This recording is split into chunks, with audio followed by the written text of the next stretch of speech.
যে বড় ভাই একটু দাঁড়ান দাঁড়ান দাঁড়ান দাঁড়ান।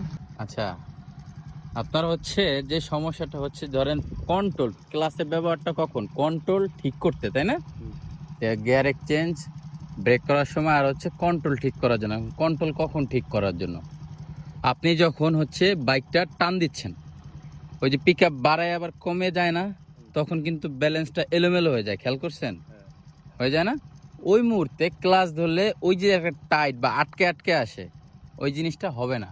তা আপনি যখন পিক আপ বাড়াবেন, যদি কমাই ফেলেন, ওই কমানোর আগে ক্লাচটা ধরবেন, ওই রানিংয়ে চলতে থাকবে, ওই যে একটা টাইট বাজে বা সমস্যা হয় ব্যালেন্স করতে, ওই সমস্যাটা হবে না। এরপর আবার পিক আপটা একভাবে ধরে রেখে আপনি ক্লাচটা আস্তে আস্তে ছেড়ে এইভাবে চালাবেন।